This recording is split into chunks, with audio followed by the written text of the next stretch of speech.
السلام عليكم ورحمة الله تعالى وبركاته. جيتكم فيديو جديد على قناتي وقناتكم عالم الأنس. مرحبا وألف مرحبا.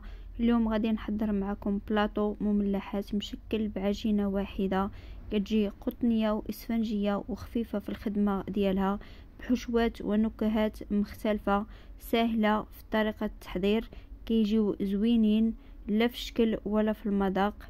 ممكن تحضروهم كمملحات او بلاطو مملحات لضيافكم او الكليان ديالكم، ولما لا لوليداتكم ولشهر رمضان ان شاء الله. كما انكم تقدروا تحتفظوا بهم في المجمد على حسب الرغبة كل اخت. واللي كيشوف قناة عالم الأنس لأول مرة يشترك ويفعل زر الجرس ليصله كل ما هو جديد، وما تنساوش تطاو على زر الإعجاب والتعاليق المحفزة للقناة، فضلا وليس أمرا، بأن تعاليقاتكم وتشجيعاتكم المحفزة للقناة كتكبر شوية بشوية، والعائلة كتزيد تكبر شوية بشوية. الحمد لله، اللهم أديمها نعمة واحفظها من الزوال. شكرا بزاف، وشكرا على تعليقاتكم الزوينة والمحفزة، وشكرا على تشجيعاتكم. شكرا بزاف. غنخليكم مع طريقة تحضير وفرجة ممتعة. المهم غادي نحتاج ليه واحد الكيلو ديال الدقيق الابيض الفورس، نحتاج ليها الملح على حسب الذوق، واحد 2 معالق ديال السنيده، وواحد 2 معالق كبار ديال الخميره الفوريه. عندي هنايا 2 كيسان من قياس كاس العنبه، وعندي هنايا نص كاس ديال الزيت النباتيه، وعندي ايضا هنايا معلقه ديال حليب بودره. وغادي نستعمل الماء لجمع العجين، يعني حليب والماء خصهم يكونوا دافيين، وحتى غادي تبقى تعجن ليا. وغادي نزيدها واحد المعلقه ديال الزبده. غادي نخلط جميع المكونات النواشف، نزيد ليهم الزيت،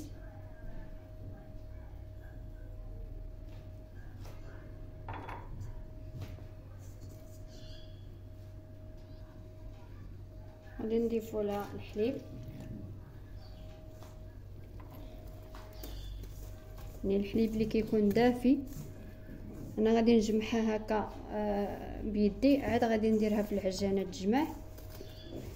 تخليوها البنات يعني ما تقصحوهاش، تخليوها تلتصق في اليد ديالكم باش كتجي العجينه ناجحه معنا.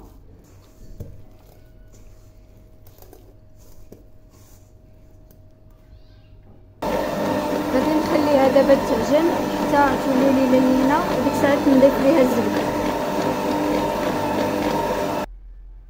هنايا من بعد ما دلكت ليا مزيان غادي نزيدها واحد شويه ديال زيت الزيتون وديك المعلقه ديال الزبده، يعني مجرد كتنسيم عفوا.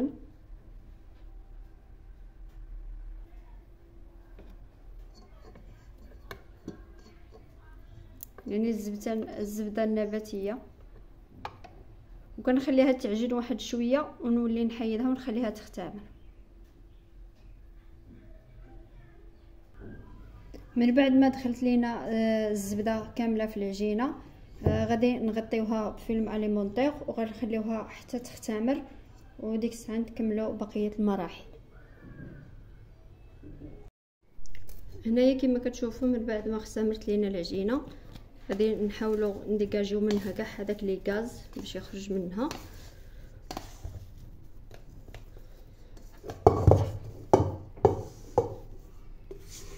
يعني وتشكلوها كيف ما بغيتو،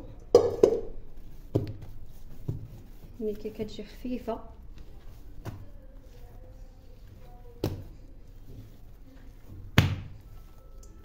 العجينه ناجحه معكم 100%.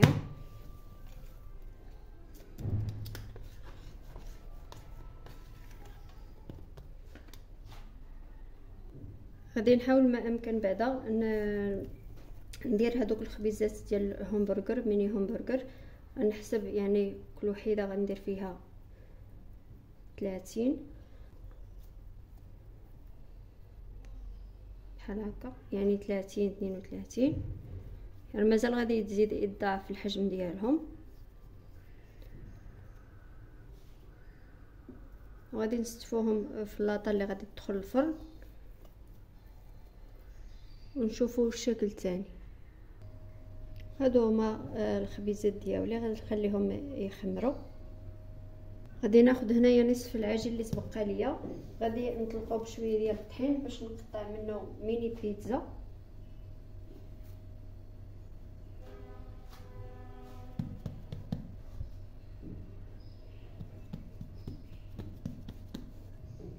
هنايا فاش سرحت يعني العجينه ديالي غادي نحاول ما امكن نقطعها على شكل ميني بيتزا.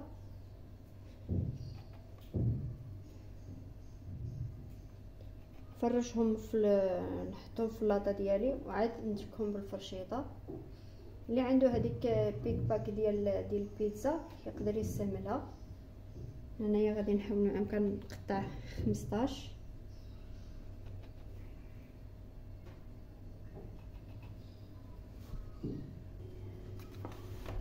هكا كنبقاو نتكوم بالفرشيطه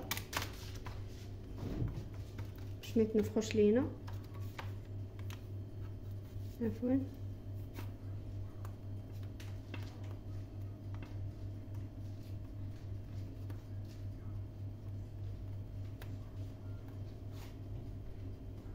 صافي، وغادي ندخلها للفران على درجه 180 من فوق ومن تحت، غير طيب نص طيبه ونخرجها. هنايا سرحت العجينه البنات الشكل الثالث، يعني غادي نديرو على شكل الشاورما. حاولوا ما امكن غير تحطوا القطاعه ديالكم وتهزوها باش ما تدوروش، باش ما نضيع لكمش الفورمه ديال الدائره.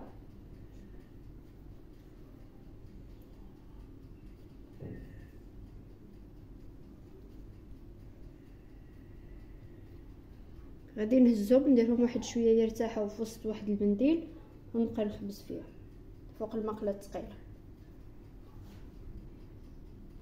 هاد الكويرات هادو غادي نطلقهم حتى غنرققهم وغنشكلهم على شكل طاكوس. هنا من بعد ما خمروا دهنتهم بصفار البيض ودرت لهم شويه دجاج الابيض. غندخلهم يطيبوا على درجه 190 حتى 200 ونخرجهم ان شاء الله ونغطيهم بواحد الزيف باش يرد عليهم الصهد ما يبقاوش قاصحين. خديت واحد الانيه وضعت فيها العطريه ديالي اللي غندير فيها القطع ديال الدجاج. درت فيها تقريبا العطريه ديال الشاورما، لا موطارد، البابريكا، سكينجبير، الابزار، القليل من الزعتر وشويه ديال الملح وقطرات من الصوجا. وضعت فيها تقريبا القطع ديال الدجاج ديالي وخليتهم حتى يتشربوا مزيان العطريه. وضعت هنايا كذلك الكفته، درت لها غير شويه ديال الملح والابزار والبهارات ديال الكفته وخليتها حتى هي ترتاح وشكلتها. خديت هنايا البيتزا ديالي اللي كنت طيبتها نص طيبه، درت ليها لاصوص طوماط.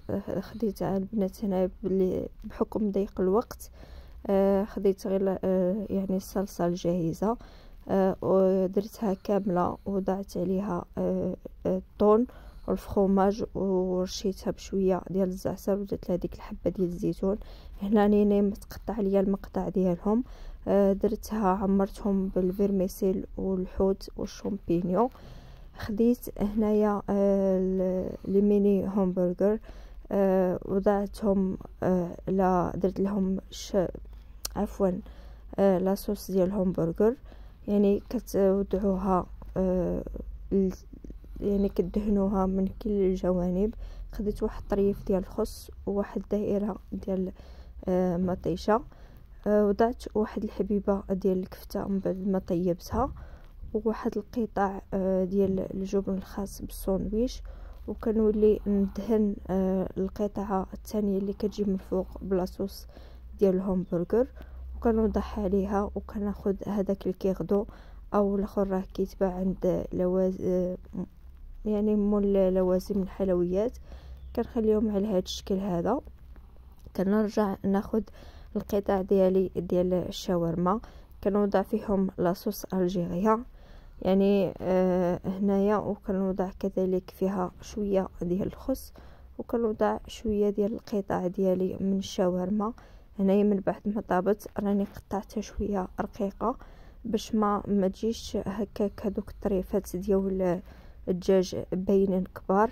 خديت واحد الحبه ديال الدونطيل وغلفتها بالحبه ديالي، وضعت واحد المقيبط حتى هما كيتباعوا عند ملوازم ديال الحلويات باش كتعطينا واحد الشكل جميل. كنبقى مستمره بحال هكا حتى كنسالي كامله الكميه اللي عندي. راهم ساهلين ماشي شي حاجه صعيبه. خديت هنايا لينم من بعد ما قليتهم شويه ديال الزيت، ممكن انكم ديرهم في الفران. انا هنايا كنت مزروبه، خديت واحد الورقه ديال الدونطيل وجبت واحد السينته وحاولت ما امكن ان نعطيهم واحد المنيضر راقي وجميل على حسب كل المستطاع، وعلى حسب كل اخت وشنو كتبغي تقدم لضيافها، وعلى حسب كل اخت وشنو كتبغي تقدم للكليان ديالها. انا كنبقى هنايا مستمره على هاد الطريقه هذه حتى غنسالي كاع الحبات اللي عندي، وكناخد بلاطو وكنستف فيهم يعني كاع الشكيلات اللي وجدت معكم. وكنتمنى ان شاء الله يروقوا الاعجاب ديالكم وتجربوهم لما لا.